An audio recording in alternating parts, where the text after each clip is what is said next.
Okay, good morning. Elle Ingalls here. It's a messy Monday morning. I'm closing out these various little things to get started here. So, downward spiraling thoughts. That is our topic today. For those of you who are new to my show, I'm Elle Ingalls, creator of the Pressure Free Method. The Pressure Free Method is an on-the-go stress management method that you use all day to basically protect yourself from the release of stress hormones. It's the stress hormones that cause all mental and physical disease, issues, behaviors that you wish you didn't exhibit, emotions that you might want to feel less of. And today we're going to focus on the downward spiraling thoughts. I've seen a lot of downward spiraling thought in the past 2 years. I've heard the word I can't or we can't a lot during these 2 years. And oftentimes the downward spiraling thought will start with something that you say you can't do or you can't have or you can't enjoy. So I'm curious if you want to share a little bit in the comments today, if you want to share what are some of the first things that cause these downward spiraling thoughts to you? It could be that you're feeling like you're going to be ill. So that one little thought, oh crap, I feel like I'm getting a little sick, all of a sudden leads to, oh, I'm not going to feel well enough to get my project done tomorrow. Or, oh no, I can't go to work, or I can't go to school, I'm not going to be able to finish this. Notice that I can't start piling on. And now you're starting down in that downward circle, down into the muck. It's amazing what the human brain will do, because once we trigger fight or flight, your imagination goes wild. Have you ever noticed this? There's no I call it negative fake worry. There's no true evidence that something's going to occur, but your brain has made up an incredible story that just keeps going on and on and on, deeper and deeper, until you're so stuck in the muck that you're frozen and you can't actually take action to get yourself out. It can feel dark down there. It can feel lonely down there. And if you have a lot of downward spiraling thoughts, you can feel so isolated you don't know how to get help. I love to share with my clients, usually share it in the first time we connect and talk, that I feel like it just takes this little sliver of hope. I call it the silver rope of hope. Once you're connected to me, it's like, this is not my phone, but it's like the phone helps.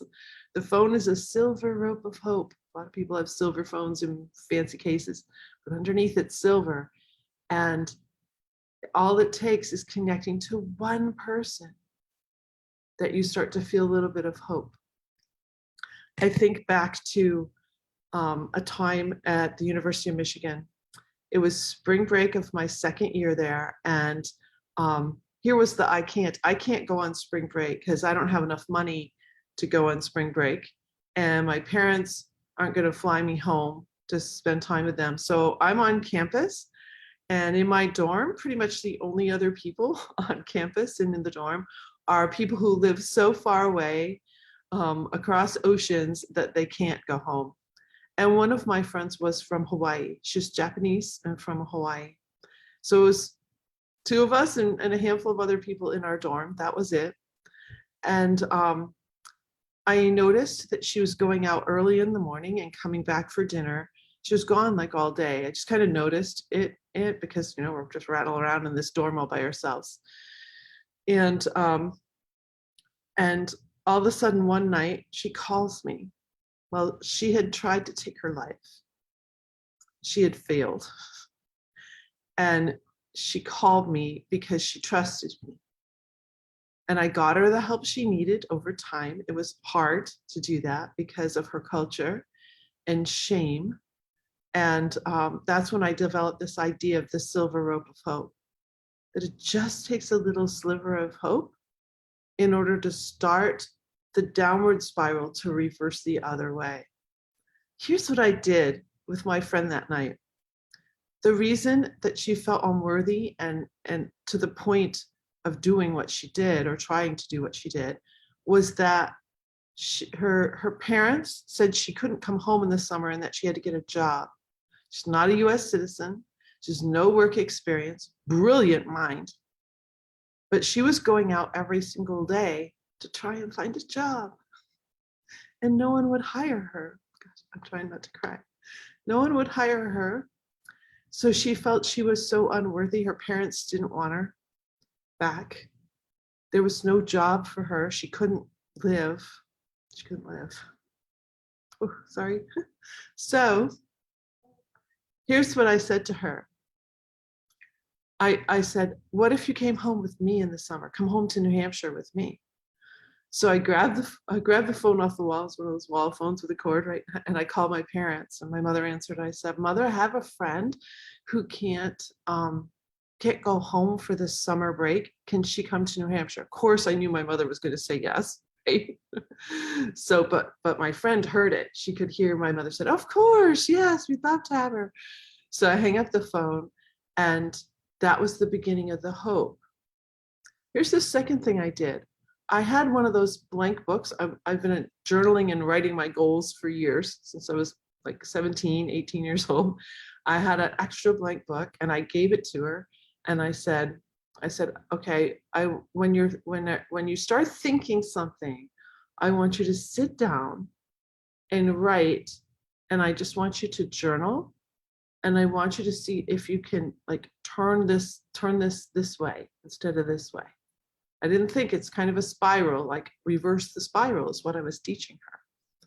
And I go, and if it's hard to write, pretend you're writing a letter to me. Just write to me. Because I was actually leaving the next morning to go see my boyfriend, who's now my husband. It's 1982 that this happened. So Silver Rope of Hope. What can you put in your mind as you start that downward spiral? What can you insert? It starts to turn the spiral the other way. And there's a reason I have the staircase. No, I didn't even think that I was going to be in front of my spiral staircase this morning. So yeah, okay, you're on one of those stairs, it's starting to go down. What can you put in your mind? Ask that question. What can I put in my mind to turn this around? So I'm going to go back to the health example. You're getting a little bit of a scratchy throat or something. When it starts to happen, instead of going, oh crap, I can't go to work tomorrow, or oh crap, I can't get that project done, or whatever starts spinning for you, pause. You've got that 10-second solution of the pressure-free method, and ask yourself, how can I stay healthy?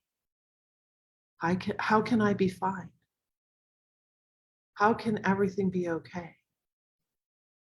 A how can question, or what can I, or if it's a team, how can we, what can we? A question that starts that way with that stem is actually going to produce for you totally different results, because your amazing brain is going to seek them. So how can I, what can I? Watch for the downward spiral. They are insidious. I've had them many, many, many times. Everybody I know. And I'm telling you, the last 2 years, I've just heard I can't and downward spiral so much. There's so much you can do. I've watched my sons be so resilient in this time, and they keep asking, like, what can we do? There's so much you can do to turn around the downward spiral. And if you need help, I'm here for you. I'm here for you in so many ways. If you need that silver rope of hope in a conversation, you can always reach out to me. Okay, so I didn't know that was all going to happen.